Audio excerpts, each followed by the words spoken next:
裏腹打ちつけ一生お前を別所するお前ほどの頭脳がありながらদ্য original scene. তোমরা জানো কি সোল সোসাইটি ক্রিয়েট হয়েছিল একটা বড় ক্রাইম।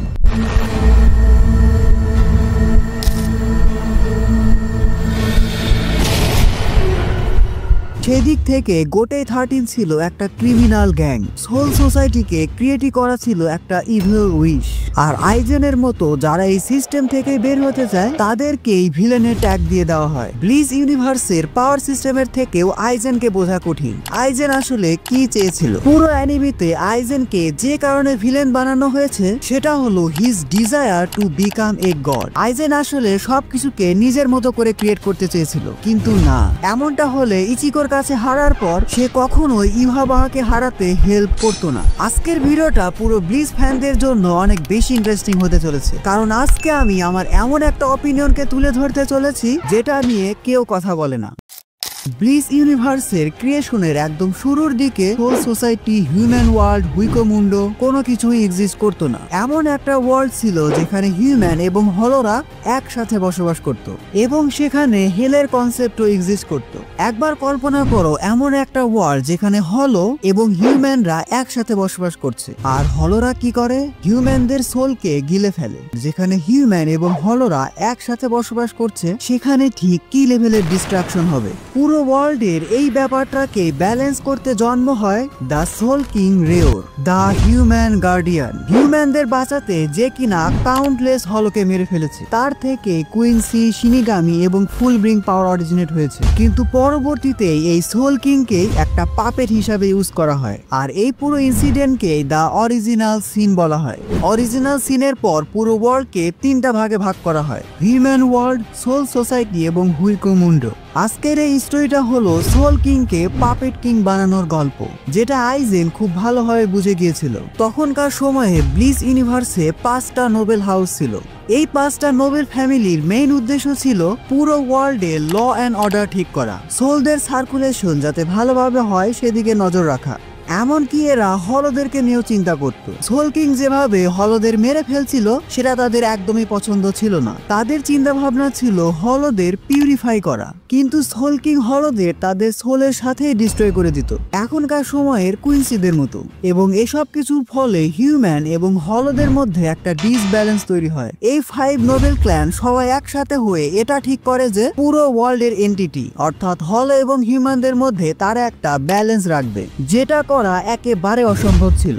এটার একমাত্র উপায় ছিল সোল কিংকে ইউজ করা। আর এই সব কিছুর প্ল্যানের মাস্টার মাইন্ড ছিল সুনিয়াশিরো, এবং সেই সোল কিংকে ক্যাপচার করে অলরেডি একটা স্টোনের মধ্যে আটকে রেখেছিল। এবং সোল কিং এর পাওয়ার দ্য অলমাইটি ইউজ করে একটা নতুন এরা ক্রিয়েট করে। ইয়েস, সোল কিং এর কাছে দ্য অলমাইটি পাওয়ার ছিল, যেটা কিনা ইউহাবাহার অলমাইটির থেকে অনেক বেশি পাওয়ারফুল। কিন্তু সোল কিং সুনিয়াশিরোর এই পুরো প্ল্যানটা আগে থেকে জানতো, obviously because of his almighty power. কিন্তু সে ইচ্ছা করে সুনিয়াশিরোর এই প্ল্যানকে এক্সিকিউট করে, অর্থাৎ নিজে নিজেকে সেই 5 নোবেল ক্ল্যানের কাছে বন্দি করতে দেয়। আমার কাছে পার্সোনালি মনে হয় সোল কিং হয়তো তার অলমাইটি পাওয়ার ইউজ করে এমন কোনো ফিউচার দেখেছিল যে এটাই হয়তো পুরো ব্লিস ওয়ার্ল্ডের জন্য সবচেয়ে ভালো হবে। কিন্তু আমাদের মাস্টার মাইন্ড সুনিয়াশিরো 5 নোবেল ক্ল্যানদের সাথে মিলে সোল কিং এর বিভিন্ন বডি পার্টসকে আলাদা আলাদা জায়গায় রেখে দেয়। সেটা করেছিল কারণ সে খুব ভালোভাবে জানতো সোল কিং আসলে কতটা পাওয়ারফুল। 5 নোবেল ক্ল্যানের কম্বাইন্ড পাওয়ারও তার কাছে কিছুই না।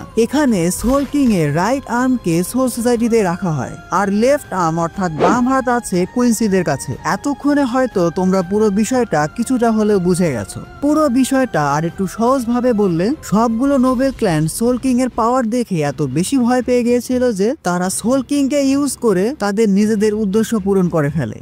শুধু তাই নয়, অরিজিনাল সিনের এই পুরো কনসেপ্টটাকে ইচ্ছাকৃতভাবে হিডেন রাখা হয়। এজন্য কিন্তু সোল কিংকে সোল সোসাইটি থেকে অনেক দূরে রাখা হয়েছে, আর সোল কিং এর বডিকে প্রোটেক্ট করার জন্য পুরো একটা স্কোয়াডই রাখা হয়েছে। এরপর পুরো ব্লিস ওয়ার্ল্ডের সবচেয়ে পাওয়ারফুল শিনিগামীদেরকে নিয়ে গোটে 13 গঠন করা হয়। আর এসবের মাঝে কুইন্সিদেরকে একরকম ইগনোরই করা হয়, কারণ শিনিগামীরা যেখানে হলদের সোলকে পিউরিফাই করার কাজ করে, সেখানে কুইন্সিরা হল সহ তাদের সোল সকলকে ডিস্ট্রয় করে দেয়। আর এজন্যই শিনিগামি এবং কুইন্সিদের মধ্যে হাজার হাজার বছর ধরে ফাইট চলতে আছে। এবার আসা যাক মূল কথায়। তোমরা নিশ্চয়ই এতক্ষণে দ্য অরিজিনাল সিনের কনসেপ্টটা খুব ভালোভাবে বুঝে গেছো। আর তোমাদের মতো আইজেনও এই কনসেপ্টটা অনেক আগে খুব ভালোভাবে বুঝে গিয়েছিল। Human world, soul society, Hueco Mundo কিভাবে ক্রিয়েট হলো, সোল কিংকে 5 নোবেল ক্ল্যান কিভাবে ধোকা দিয়েছিল এবং হিউম্যানদের সেভিয়র সোল কিংকে কিভাবে জাস্ট একটা পুতুল বানিয়ে রাখা হয়েছে,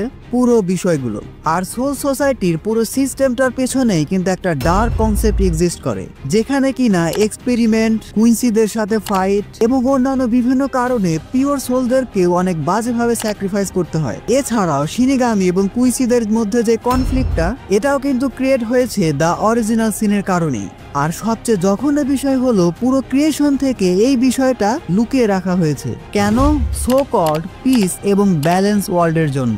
এজন্য আইজেন হাজার বছর আগে তৈরি করা সুনেয়াশিরো এবং 5 নোবেল ক্ল্যানদের এই ইভল প্ল্যানকে কমপ্লিটলি ডিস্ট্রয় করতে চেয়েছিল। সে চেয়েছিল পুরো ব্লিস ওয়ার্ল্ডের উপর তার মতো করে একটা জাস্টিস ক্রিয়েট করার জন্য। আর এই বিষয়টা কিন্তু পুরো ব্লিস ইউনিভার্সের শুধুমাত্র 2 জন ব্যক্তি খুব ভালোভাবে বুঝতে পেরেছিল। একজন হলো আইজেন আর একজন হলো কিসকে উরাহারা। কিন্তু উরাহারার মতে সোল সোসাইটির এই সিস্টেমটা একটা ব্যালেন্স সিস্টেম ছিল, আর সোল কিংকে যদি মেরে ফেলা হয় তাহলে এই ব্যালেন্সই হারিয়ে যাবে। এজন্যই সে আইজেনকে আটকাতে চেয়েছিল।